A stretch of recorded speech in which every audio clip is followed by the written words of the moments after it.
السلام علیکم ورحمۃ اللہ وبرکاتہ۔ آج انشاءاللہ ہم سورۃ الملک کی تیسری آیت پڑھیں گے، اس کو یاد کرنے کی کوشش کریں گے۔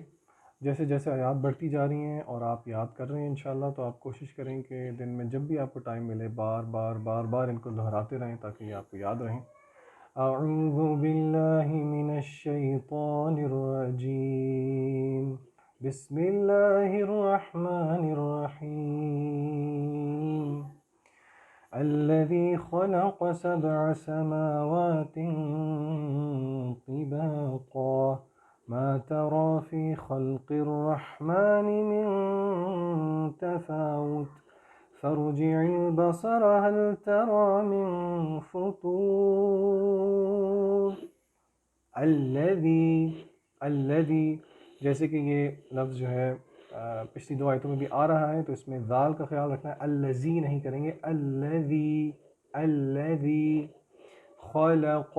یہ لفظ پچھلی آیت میں بھی آیا تھا، خلق، خا کو پر کریں گے، موٹا کریں گے، لام نارمل، قاف پھر تھوڑا پر کریں گے، خلق، خلق، الذی خلق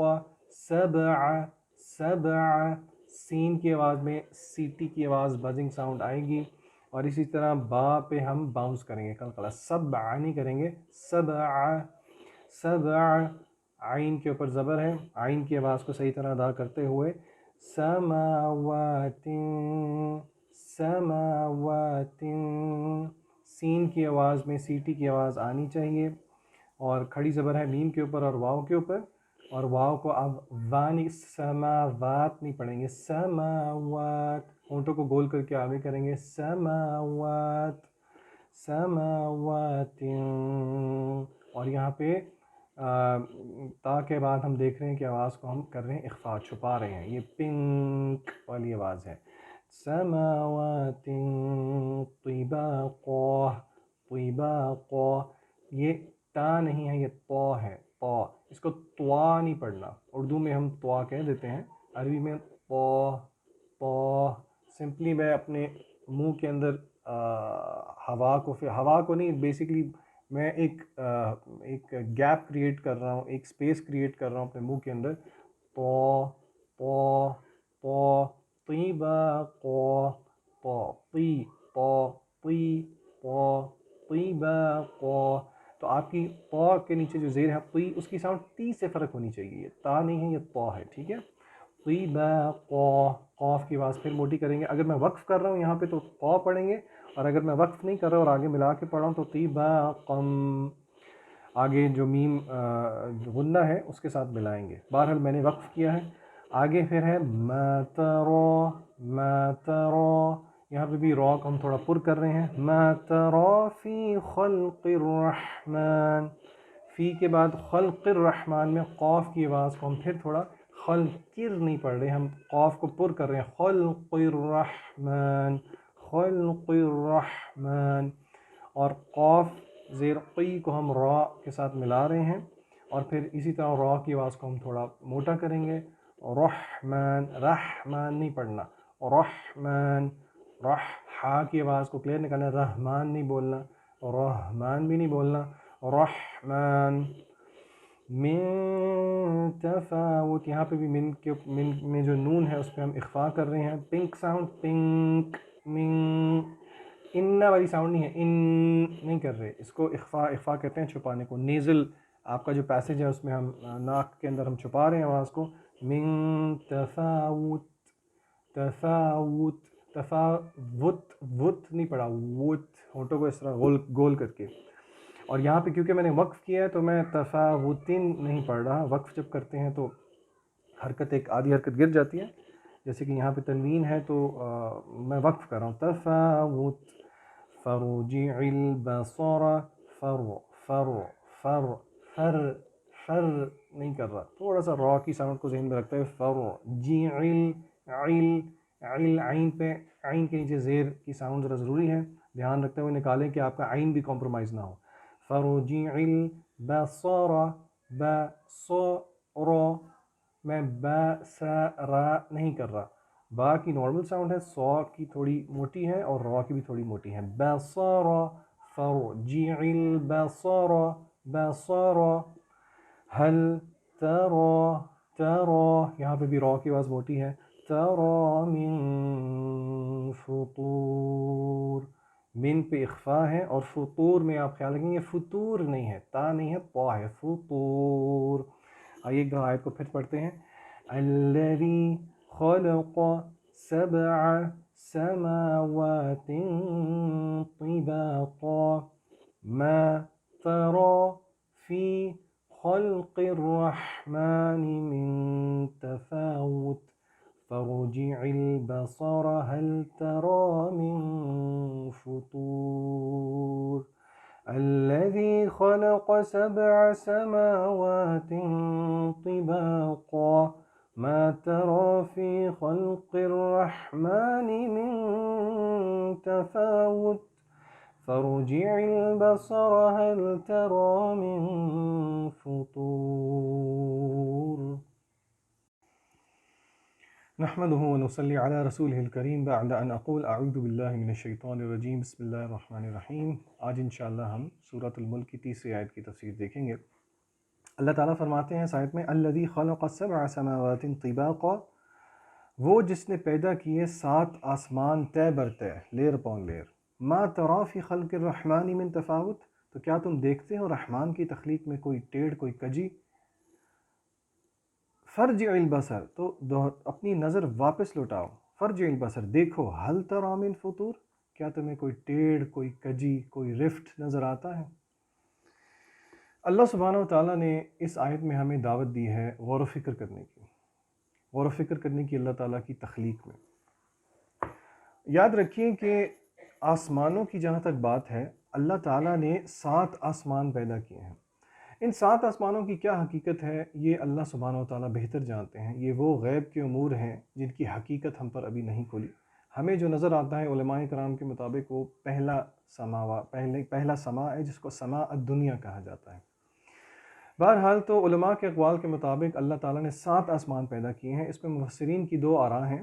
امام ابن کثیر نے تفسیر ابن کثیر میں جو اوپینین ذکر کیا ہے وہ یہ ہے کہ 7 heavens one on top of the other, اور ان کے بیچ میں ایک گیپ ہے، جیسا کہ نبی کریم صلی اللہ علیہ وسلم کی جو اسراء والمعراج والی احادیث ہیں ان سے پتہ لگتا ہے۔ اور دوسرا اوپینین یہ ہے کہ 7 heavens stacked on top of one other, ایک دوسرے کے اوپر۔ بہرحال واللہ عالم بالصواب۔ اسی طرح ہمیں پتہ لگتا ہے کہ یہ جو آسمانوں کا ذکر اللہ کر رہے ہیں یہ کیوں کر رہے ہیں؟ اللہ دعوت دے رہے ہیں ہمیں غور و فکر کرنے کے لیے، کیونکہ اللہ کی جو تخلیق ہے، اللہ کی جو مختلف کریشن ہے، اس میں سے آسمانوں کی اور زمین کی تخلیق سب سے بڑی تخلیق ہے۔ اللہ تعالیٰ فرماتے ہیں سورہ غافر کی آیت نمبر 57 کے اندر لَخَلْقُ السَّمَاوَاتِ وَالْأَرْضِ أَكْبَرُ مِنْ خَلْقِ النَّاسِ وَلَكِنَّ أَكْثَرَ النَّاسِ لَا يَعْلَمُونَ، کہ آسمانوں اور زمین کی تخلیق بڑی ہے انسان کی تخلیق سے، وَلَكِنَّ أَكْثَرَ النَّاسِ لَا يَعْلَمُونَ، اور اکثر لوگ یہ نہیں جانتے، اس چیز حقیقت کو نہیں پہچانتے۔ اسی طرح ہمیں قرآن مجید سے ایک اور بہت اہم بات پتہ لگتی ہے کہ زمین بھی ساتھ ہیں، زمینیں بھی ساتھ ہیں۔ اللہ سبحانہ و تعالیٰ فرماتے ہیں سورہ طلاق کے اندر سورہ نمبر 65 آیت نمبر 12 کے اندر اللہ الذی خلق 7 سماوات ومن الارض مثلہن، جس کا مطلب ہے کہ اللہ نے سماوات پیدا کیے اور زمینیں بھی پیدا کی اسی کے مثل، یعنی کہ پتہ لگا کہ 7 زمینیں ہیں۔ جیسا کہ ایک حدیث میں بھی آتا ہے، آپ صلی اللہ علیہ وسلم نے فرمایا کہ جو بھی کسی کا لینڈ، کسی کی زمین ظلماً انجسٹلی قبضہ کر لے اس پہ، تو اللہ قیامت کے دن اس کو 7 زمین کے اندر دھنسا دیں گے۔ اللہ تعالیٰ کہتے ہیں الذی خلق 7 سماوات طباقا ما تری فی خلق الرحمن من تفاوت، تو کیا رحمان کی تخلیق میں تمہیں کوئی ٹیڑھ، کوئی کجی، کوئی پرابلم نظر آتی ہے؟ فرجع البصر، اپنی نظر لوٹاؤ، هل تری من فطور۔ تو پتہ یہ لگا کہ اللہ دعوت دے رہے ہیں، ایک قسم کا چیلنج سمجھ لیجئے، دعوت سمجھ لیجئے کہ دیکھو آسمان کی تخلیق میں تمہیں کوئی رفٹ، کوئی ٹیڑھ، کوئی کجی نظر آتی ہے؟ تو ظاہری بات ہے اس کا جواب نہیں ہے۔ یہاں پہ جو اہم بات سمجھنے والی اس آیت میں وہ ایک ہی ہے، اور وہ یہ ہے، اگر ہم غور کریں،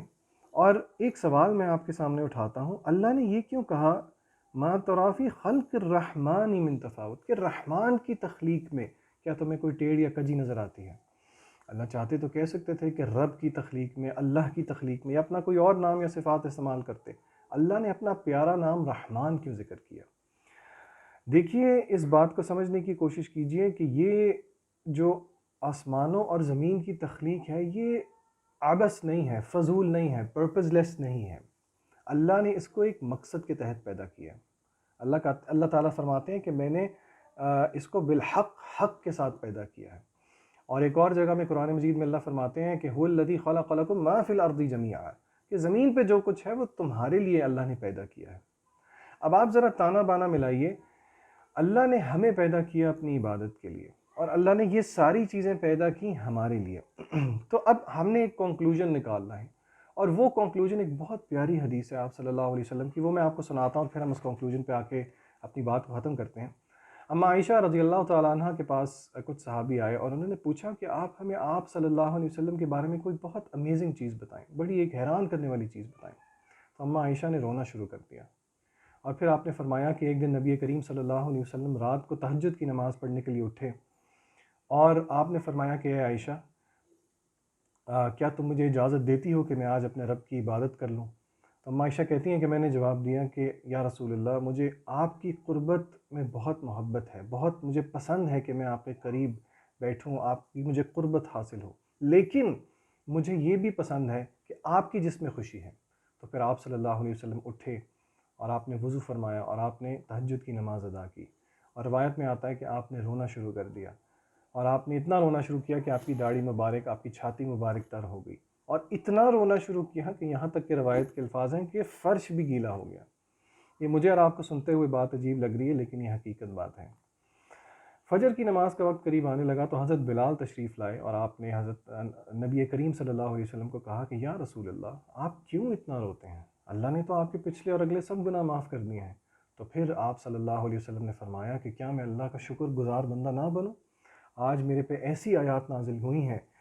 جو کہ اگر ان پہ کوئی غور نہ کرے تو اس کے لیے ہلاکت ہو۔ اور وہ کون سی آیت ہیں؟ وہ اس آل عمران کی آخری 10 آیات ہیں، سورہ نمبر 3 اس کی آخری 10 آیات ہیں۔ انہی آیات کے کانٹیکسٹ میں آپ کو آج کی بات سمجھانا چاہ رہا ہوں۔ اللہ تعالیٰ فرماتے ہیں اپنے بندوں کے بارے میں ان فی خلق السماوات والارض واختلاف اللیل والنہار، بے شک ان فی خلق السماوات والارض، آسمان اور زمین کی تخلیق میں، واختلاف اللیل والنہار، اور دن اور رات کے آنے جانے میں، لآیات لأولی الالباب،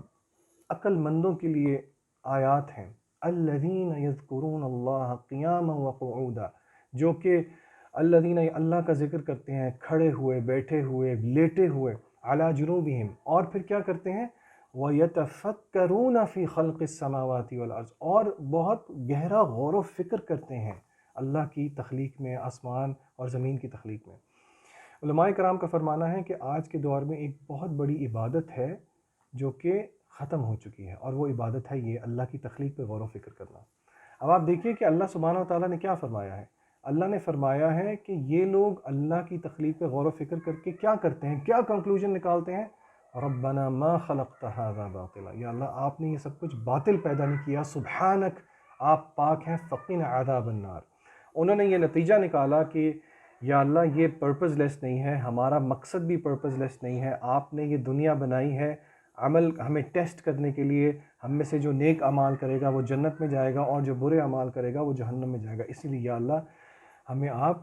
سبحانک فقینا عذاب النار، ہمیں جہنم کی آگ سے بچا لیں۔ تو یہ وہ نتیجہ ہے جو کہ نکلنا چاہیے اس ساری دعوت پہ جو غور و فکر کی اللہ دے رہے ہیں اپنی تخلیق پہ، کہ ہم اس کنکلوژن پہ پہنچیں کہ یہ سارا کچھ نمبر 1 پرپز لیس نہیں ہے، نمبر 2 ہمیں عبادت اللہ کی کرنی چاہیے کیونکہ اینڈ پہ ایک نتیجہ نکلنا ہے۔ اور یہ ایک رول یاد رکھ لیجئے، اللہ تعالیٰ اپنی الوہیت کو ثابت کرتے ہیں ربوبیت سے۔ آسان الفاظ میں آپ کو سمجھا دیتا ہوں، اس کا مطلب یہ ہے کہ اللہ تعالیٰ جہاں پہ بھی قرآن مجید کے اندر دعوت دے رہے ہیں غور و فکر کرنے کی اپنی آیات پہ، تو ہز انٹینشن جل وعلا، اللہ کا مقصد یہ ہے کہ ہم اس نتیجے پہ پہنچ جائیں کہ عبادت بھی اللہ سبحانہ و تعالیٰ ہی کی کرنی چاہیے۔ اللہ سے دعا ہے کہ اللہ تعالیٰ ہمیں اپنی آیات پہ غور و فکر کرنے کی توفیق عطا فرمائے، اور ہمیں اپنی آیات پر عمل کرنے کی توفیق عطا فرمائے، سورہ ملک سے محبت کی توفیق عطا فرمائے، اس کی تلاوت کی توفیق عطا فرمائے تاکہ یہ ہمیں قبر کے عذاب سے بچا لے۔ وآخر دعوانا ان الحمد للہ رب العالمین۔